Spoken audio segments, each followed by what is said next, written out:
मुंबई के बोरीवली इलाके में स्थित कला कोरा केंद्र मैदान में 22 और 23 अप्रैल को एक साथ भव्य रक्षा प्रदर्शनी का आयोजन किया जा रहा है। आपको बता दें कि अथर्व फाउंडेशन के प्रयास से आयोजित किए जाने वाली रक्षा प्रदर्शनी का उद्घाटन महाराष्ट्र के राज्यपाल रमेश बैस करेंगे। वहीं अथर्व फाउंडेशन के अध्यक्ष और बोरीवली विधानसभा के विधायक सुनील राणे कला कोरा केंद्र मैदान पहुंचे और रक्षा प्रदर्शनी की तैयारियों का जायजा लिया। उन्होंने बताया कि भारतीय सशस्त्र बल और अत्याधुनिक रक्षा उपकरणों की 2 दिवसीय प्रदर्शनी लगाई जाएगी। इस दौरान सशस्त्र बल में युवाओं के लिए जो अवसर प्रदान किए गए हैं उनकी जानकारी भी दी जाएगी। इसके अलावा भारत के वीर सपूतों की अनकही गाथाएं ऑडियो और विजुअल के साथ दिखाई जाएंगी। रक्षा प्रदर्शनी के दौरान अपने देश के लिए सर्वोच्च बलिदान देने वाले वीर सपूतों के परिवारों को सम्मानित भी किया जाएगा। प्रदर्शनी आयोजित कराने वाली संस्था अथर्व फाउंडेशन की तरफ से शहीद जवानों की बेटियों को मुफ्त में लैपटॉप भी उपलब्ध कराया जाएगा ताकि उन्हें अपनी शिक्षा के दौरान किसी भी तरह की कमी महसूस न हो। साथ ही जिस तरह से बात करें तो देश के जो भारतीय सेना है उसमें अग्निवीर की जो भर्ती की परीक्षा है उसके बारे में भी युवाओं को जानकारी दी जाएगी। ये प्रदर्शनी अथर्व फाउंडेशन के माध्यम से संरक्षण प्रदर्शनी इसका नाम है और पिछले लगभग 10-12 सालों से अथर्व फाउंडेशन सैनिकों के लिए और विशेष रूप से शहीदों के परिवार के लिए पूरे देश भर में काम करता है।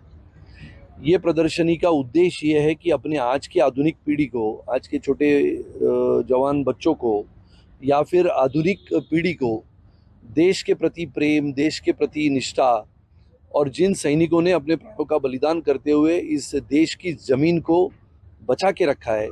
हिंदुस्तान आज़ाद होने के पश्चात भी लगातार पाकिस्तान ने हिंदुस्तान पे आक्रमण किया। 1 नहीं, 2 नहीं, 3-3, 4-4 लड़ाइयों में हिंदुस्तान को खींचा और हर बार हिंदुस्तान के जाबाज सेनानियों ने और सैनिकों ने अपने प्राणों का बलिदान करते हुए इस हिंदुस्तान की सरजमी को सुरक्षित रखा है।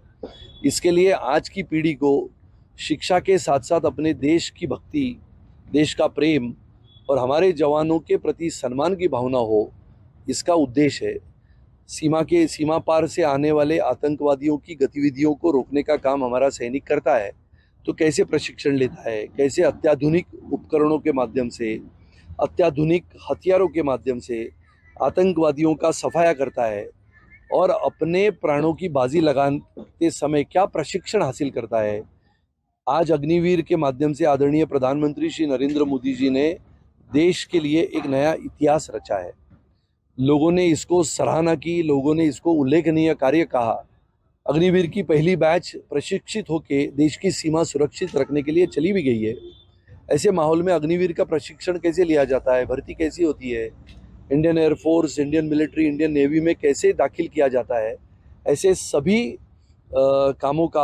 सभी कार्यों का अंदाज ये संरक्षण प्रदर्शनी में होगा। 22 और 23 अप्रैल को बोरीवली के कोरा केंद्र के भव्य ऐसे ग्राउंड में, जिसकी तैयारी आप आपके पीछे देख सकते हो। और मुझे लगता है कि ये भव्य प्रदर्शनी अपने आधुनिक पीढ़ी को एक नया संदेश देगी और भारत की रक्षा में अपने प्राणों का बलिदान करने वाले सैनिकों के प्रति सम्मान जताने की भावना हमारे नागरिकों के मन में हो, दिल में हो और अपने हृदय में अपना तिरंगा सदोदित लहराते रहे, ये हमारा उद्देश्य है।